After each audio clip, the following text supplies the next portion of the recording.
The 6th of June 1944, 0542 hours. Western Pacific, south of the Marianas, dark clouds fold over the sea like a heavy curtain. The wind claws across the flight deck of USS Yorktown as the carrier heaves in the rising swell. Sailors brace themselves as spray shoots over the bow. The deck trembles under their boots. A squadron of F-6F Hellcats stands ready, wings locked, engines already shaking the air. A launch officer raises his arm. The wind screams. A storm front presses in, dropping visibility to a blur of salt and grey. The deck pitches again. A pilot mutters into his mask, steady and low. His cockpit rattles. He keeps his eyes fixed forward. Chocks snap away. The Hellcat lurches ahead. Tires skim the slick planks. The aircraft barrels toward the edge, where the sea waits like a dark wall. For a breath, it hangs there, suspended between flight and failure. Then the engine roars at full power, and the fighter claws upward through the storm. Another plane moves, then another. Japanese scouts, watching from the edge of the incoming weather, report something they cannot believe. American carrier planes launching in conditions their own navy would never risk. This moment is only a fragment of a much larger story. If you want more stories like this, make sure to subscribe, like, and share. The ability of American carriers to launch aircraft in harsh weather did not appear overnight. It came from years of doctrine shaped by geography, engineering, and wartime necessity. Long before the Pacific War began, U.S. Navy planners studied how storms moved across the open ocean and how unpredictable weather could trap entire fleets. American naval officers understood that a carrier unable to launch at the right time risked losing not only a battle, but its entire presence on the sea. During the 1930s, engineers at Newport News and naval air stations along the Atlantic tested deck operations in rough conditions. They analyzed how pitching decks altered takeoff runs. They measured engine power needed to clear the bow during strong headwinds. The early carrier aircraft, like the F-4F Wildcat, shaped doctrine.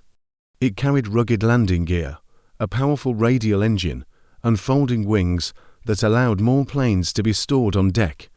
Pilots trained to launch with short roll distances, often with wind speeds above 30 knots across the bow. Strategic needs pushed development further. The Pacific was vast. Task forces had to strike from hundreds of miles away. A carrier group that could not launch during a sudden storm risked losing contact with enemy fleets. By 1941, carriers like USS Enterprise and USS Saratoga had practiced foul weather operations for years. Their crews learned to use additional deck handlers, tighter signaling procedures, and more reliable holdback units for catapult-free launches. When war began, the United States leaned heavily on its industrial strength. Pratt & Whitney developed engines that kept power even as humidity and wind pressure fluctuated. Designers reinforced tail hooks, improved flaps, and refined arresting gear. Every improvement strengthened the carrier's ability to operate in unpredictable conditions. By the time new aircraft like the F-6F Hellcat and TB-F Avenger entered service, American pilots were prepared to fly from decks that pitched 8 to 10 degrees during rough weather. Across the ocean, Imperial Japanese Navy commanders noted these developments, but the full impact was still years away. Before these methods matured, American carriers faced serious challenges. In 1940 training reports, pilots described crosswinds that pulled aircraft toward the deck edge. One aviator wrote, "Visibility almost zero, deck rolling 5 degrees. Launch aborted. Early Wildcats sometimes lost lift in sudden gusts. There were accidents." In the first year of heavy training, more than 24 aircraft suffered damage during takeoff drills in rough seas. Japanese observers believed the Americans were reckless. A captured intelligence note from 1942 stated, "U.S. pilots appear undisciplined in weather judgment." The report claimed that constant practice in storms increased losses and reduced readiness. Early combat also produced doubts within the U.S. Navy. After a failed, foul-weather launch attempt near the Solomons, A deck officer submitted a terse line in the incident log: recommend halting operations during gale conditions until further study. Misconceptions grew. Many assumed American willingness to launch in storms came from desperation or poor planning. In reality, the training system was still evolving. Pilots struggled with judging lift on wet decks. They misread wave patterns when timing takeoff pushes. Some carriers lacked advanced wind measuring devices. There were misunderstandings about minimum safe deck angles and ideal engine revs for launch during gusts. Numbers tell the story. In 1941 and early 1942, foul weather mishaps accounted for nearly 15% of carrier aviation losses outside of combat.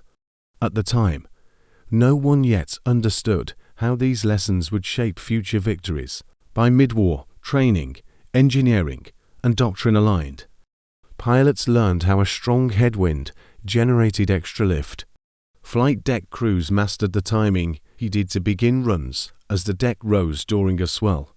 Launch officers grew skilled at reading cloud movement, spotting gaps where visibility briefly improved. Newer aircraft strengthened these abilities. The F-6F Hellcats, a 2800 engine, produced more than 2,000 horsepower. Even on soaked decks, it could accelerate fast enough to clear the bow with a safe margin. The Avenger torpedo bomber used wide flaps and sturdy landing gear that tolerated hard deck movements. Carriers adjusted their formations. Turning into the wind became a precise maneuver. Some ships created 25 to 30 knots of relative wind over the bow by combining natural gusts with their full engine speed.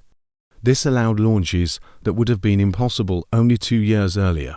Radar officers updated meteorological data every 15 minutes, giving commanders confidence to operate in short windows of opportunity. Strengths became clear. American carriers kept operational tempo even when storms swept across the Pacific. They launched scouts when Japanese fleets assumed they would be grounded.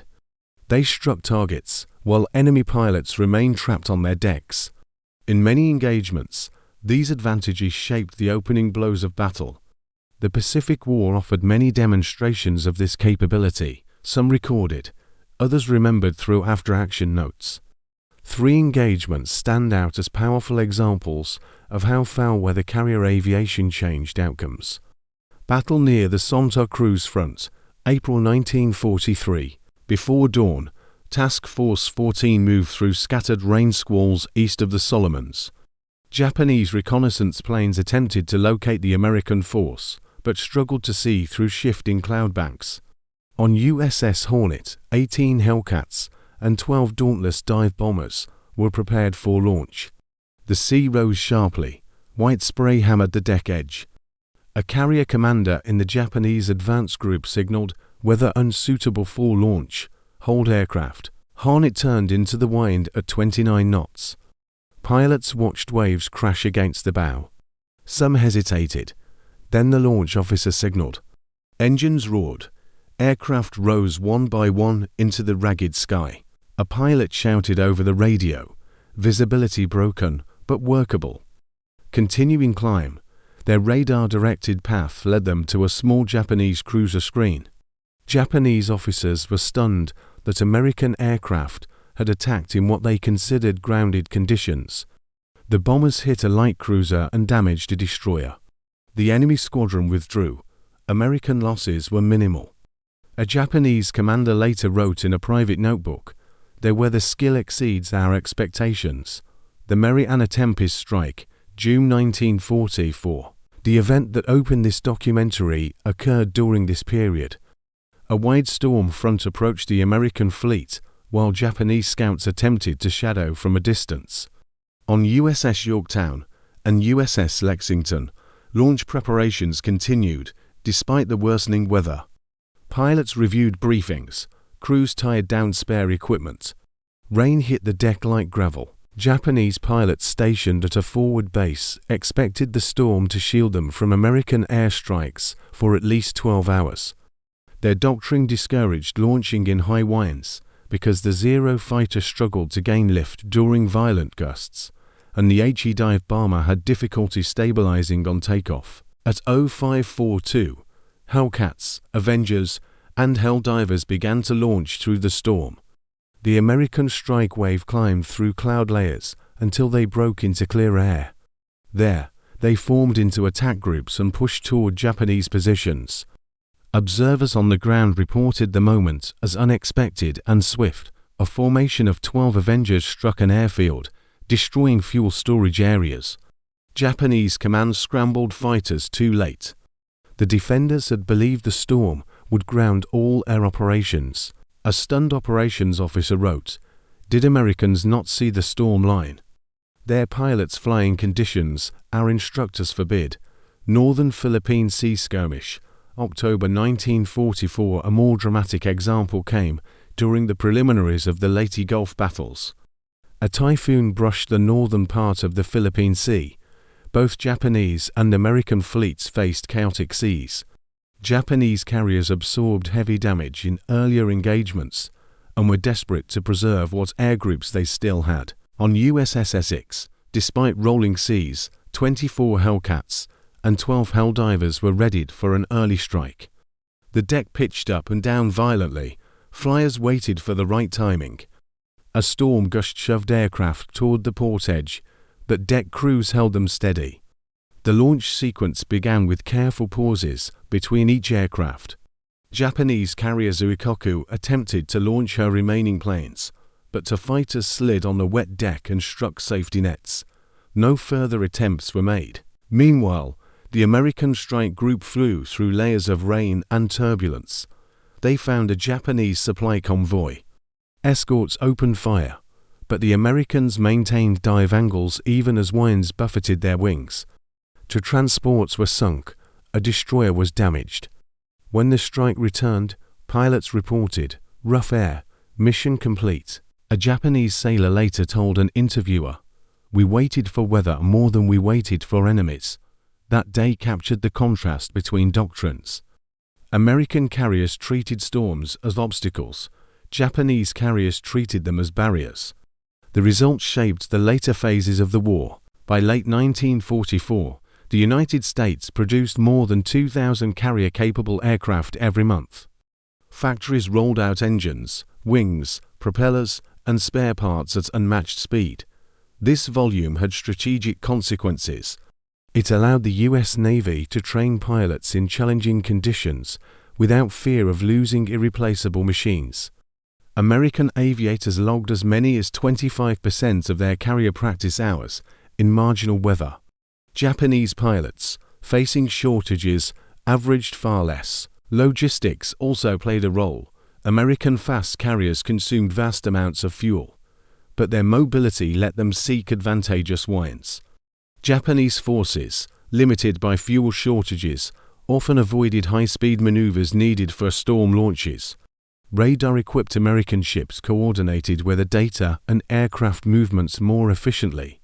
Japanese carriers, often relying on visual assessments, lost windows of opportunity. By mass-producing reliable aircraft and distributing spare parts across the Pacific, the United States kept its carrier groups ready to operate in almost any environment. This adaptability became a decisive factor as the war expanded. Enemy forces developed a unique respect for American foul-weather aviation. Japanese pilots coined quiet phrases to describe what they saw. Some called American storm launches komikakushi, meaning hidden in wind, because aircraft appeared suddenly through cloud gaps. Others wrote in diaries that American fighters rose from the sea like birds that enjoy the storm. Among Japanese carrier crews, morale shifted. Every time a storm approached, they assumed the Americans might still be able to strike. This uncertainty created tension. A diary entry from a flight deck sailor on Shokoku read, "Weather should be our ally, but against these pilots, we cannot trust it." The psychological effect spread across naval groups. Japanese reconnaissance crews were ordered to maintain storm patrols longer than before, increasing fatigue. Pilots spoke about the strain of waiting for attacks that could come even when the ocean turned violent. The knowledge that American carriers were not bound by weather limits changed expectations. during every major operation. As the war neared its end, American carriers and aircraft improved even further. Launch procedures became more standardized. Signal officers used brighter ones. Deck edge cameras recorded launch angles for later study. Aircraft like the F-4U Corsair joined carrier groups, bringing stronger engines and better climb rates. Newer variants of the Avenger gained improved torpedo reliability and radar that worked through heavy clouds. Catapult systems also advanced. Hydraulic catapults offered extra acceleration when decks were too short during severe pitching. Carrier groups coordinated multi-ship wind generation, turning several carriers in unison to create stable launch corridors. Meteorological units aboard fleet flagships used updated radar sweeps to detect wind shear zones and safe exit paths for fighters and bombers. Japanese forces also adapted, but struggled with industrial shortages. They attempted to reinforce deck arresting gear and modify aircraft for stronger takeoff performance. Late war fighters like the A-7M Repu promised more power, but production delays prevented widespread use. By the time American fast carriers dominated the Philippine Sea, the gap in foul weather ability had widened well beyond recovery. The ability of American carriers to launch aircraft in storms proved to be one of the quiet advantages of the Pacific War. It did not always appear in headlines, but its effects spread across every campaign. American planes flew thousands of missions that began in rough seas. Foul weather sorties contributed to strikes against cruisers, carriers, convoys, and island bases. Losses still occurred, but far fewer than early war years. The doctrine, training, and machinery behind these launches allowed the United States to maintain pressure even when storms swept across the ocean. By contrast, Japanese carriers often delayed operations until weather improved. This difference shaped reconnaissance battles, opening strikes, and surprise attacks. It influenced morale on both sides. A Japanese veteran later said, "Their pilots took to the sky when ours waited for clear air. That was the edge they used again and again." In the end, the story of storm launches is a story of preparation, engineering, and resolve. Early doubts turned into proven capability. American carriers mastered the sea as it was, not as they wished it to be. The legacy is simple. Weather did not decide their battles, skill did.